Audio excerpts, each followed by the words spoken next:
So many games, so many games. And hey guys, Timzster's back.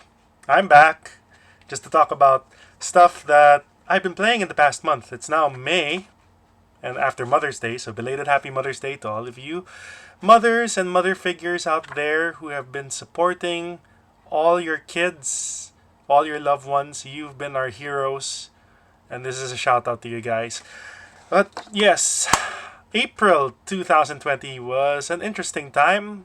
I know we're going through some trying times, and it's better for us to stay home and help our frontliners by avoiding going out unless absolutely necessary to get supplies and groceries.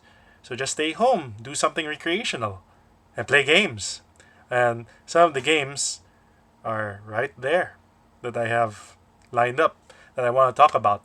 Resident Evil 3 Remake.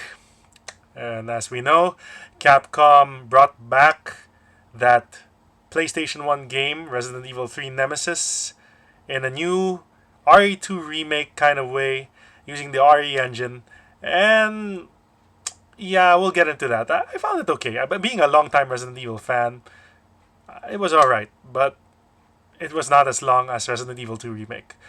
After that, I played this Final Fantasy VII Remake, which is the true definition of a remake. I absolutely love it. A month over, and I'm still thinking about it. There's so much about that game that you gotta love, enjoy, and Square Enix and director Tetsuya Nomura have crafted something special for Final Fantasy VII fans. Those who grew up with the PlayStation 1 game in 1997 are gonna feel a little bit nostalgic about it. At the same time, being a remake, you're gonna see some new gameplay mechanics, you're gonna see some tweaks, and stuff I won't reveal because those will be spoilers, but we'll talk about it in a while. And the final game below is Streets of Rage 4. That is retro nostalgia powered action right there. I really love beat 'em ups. That game just brought me back to my days playing the Sega Genesis / Mega Drive. And my favorite entry is Streets of Rage 2. So the music, man, the music, powerful as it is, that's one of the cornerstones of the Streets of Rage series. And I'm back. It's just back. It was so awesome. Oh, so many games. So, okay, starting off with Resident Evil 3. I liked it. I mean, you have a new way to reimagine this old school survival horror game released in 1999 for the PlayStation 1. But there were a few things that were missing. I'm sure I don't have to tell you, there's so many other reviews out there that have pointed out that the live decision making mechanics, live selection rather. The live selection mechanics were removed, so you don't have multiple scenarios to walk through. There's just one linear straight path to play through this game. And while I enjoy the graphics, while I enjoy the fast-paced action, and it's great to see Jill, it's great to see a reimagined Carlos, whom all the girls love. They love that Miguel a la Tekken 7 looking Carlos. Replayability wise, there's not much going for it. And it's okay. I'm a Resident Evil fan first and foremost, and I loved the series. But if you're looking for stuff to go back to playing this game, it's sadly lacking. Even with the shop items, which just promote infinite rocket launchers, infinite assault rifles, coins that can give you back your health, and a book that helps improve your dodge. Nothing really going for it. And Nemesis. Nemesis is just scripted encounters. We only get a few of his presence as the pursuer, with the black trench coat. And then later on, he turns into, spoiler warning, this dog-like beast, which takes up the latter half of the game. And Nikolai, of course, serves as the absolute a-hole protagonist here. So, yeah, it's sadly straightforward. It's a okay remake, visually stimulating to the eyes. The graphics are great. But compared to Resident Evil 2 Remake, which was just released last year, it's a Far Cry. It's a Far Cry, and even more so when you compare them to the originals, which I love. Both games just stand opposite from the originals. And what more, they removed the mercenaries, so there's no mercenaries mode in Resident Evil 3. So if you haven't gotten the game yet, I'd suggest getting this only if you're getting the Raccoon City edition, if you haven't played both the Resident Evil 2 remake and the Resident Evil 3 remake. Still worth playing. And the Resident Evil games have been powered so well by the RE engine. Capcom is doing a great job. But yeah, overall, after playing this in contrast to the Final Fantasy VII Remake, which is leaps and bounds, a remake. It offers new things. It offers new scenarios. You play Cloud, Tifa, Barret, Aerith, and it's only the first portion, the first chapter of the whole story, that they're remaking everything for this Final Fantasy VII compilation project. And yeah, Cloud, you play him a la Crisis Core. If you ever played Crisis Core in the PSP, you know that's action oriented, and it's a free-flowing battle system. I mean, the turn-based mechanics from the original Final Fantasy VII are there for old-school players. You can select that. There's a classic mode, but I love the action-oriented gameplay style, which was present in like Final Fantasy 15. So think about that, and you put Final Fantasy VII story. It's great.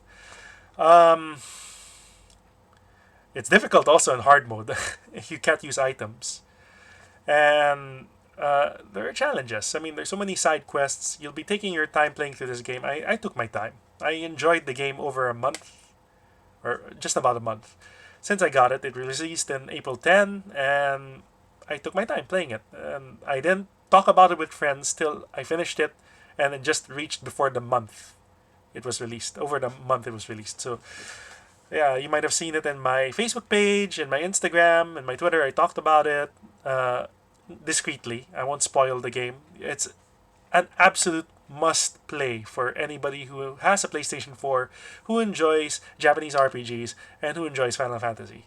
It's just that kind of game where you have to experience it. And we're at the last hurrah, the last leg of the PlayStation 4 era until the new generation of consoles come out. I mean, if you've been keeping up with the gaming news, the Xbox X released some gameplay footage, and they're already showcasing the new wave of games. And I'm sure PlayStation will be following up with their PlayStation 5. We've seen the DualSense controller, and there's so much to look forward to.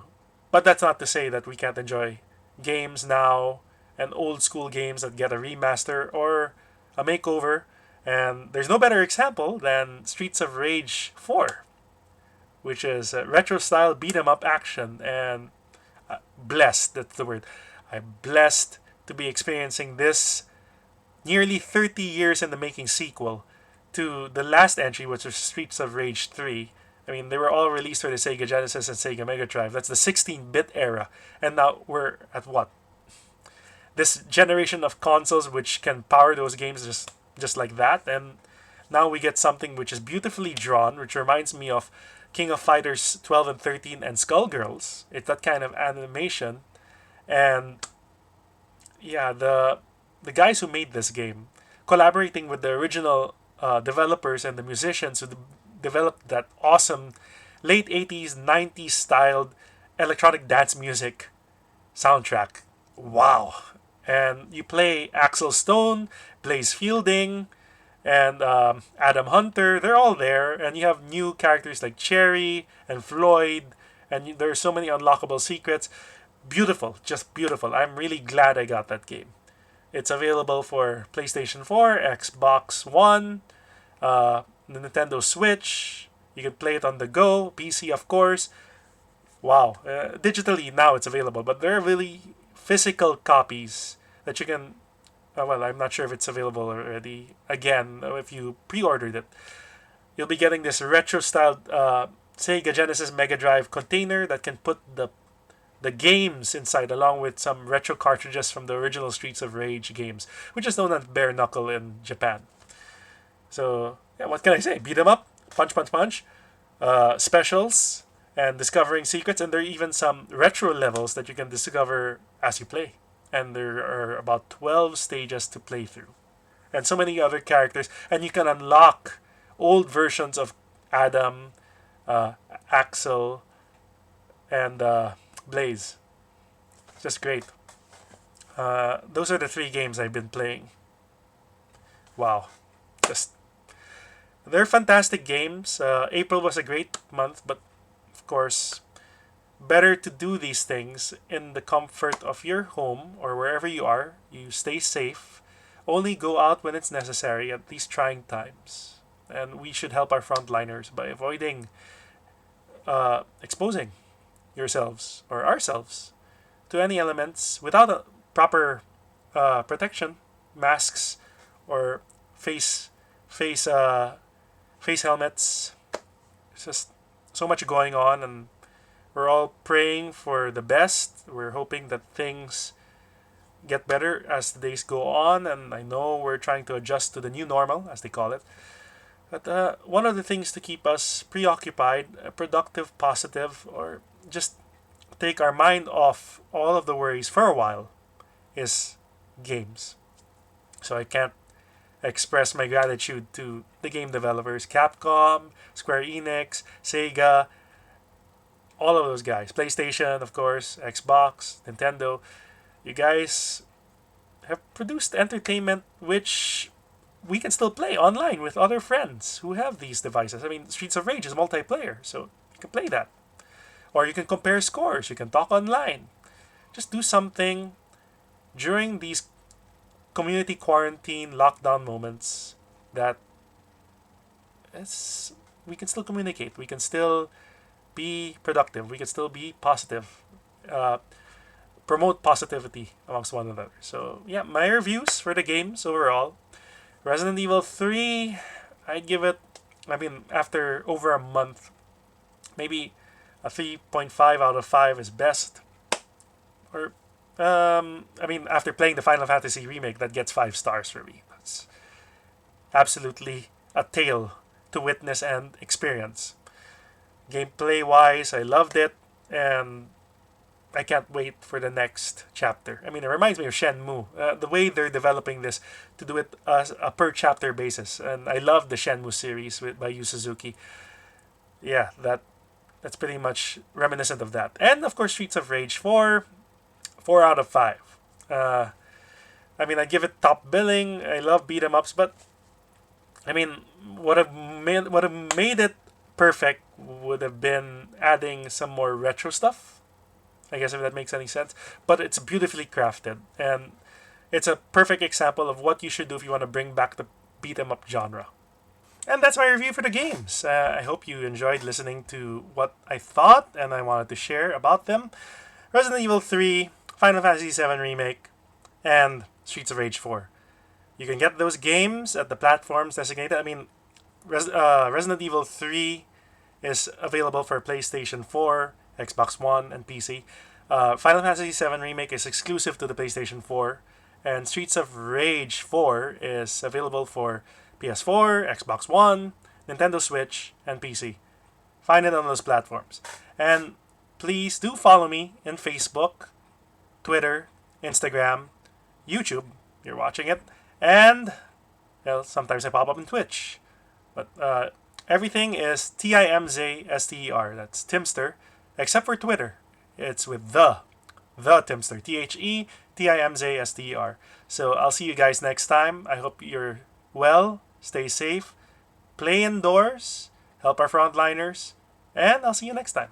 So, ciao.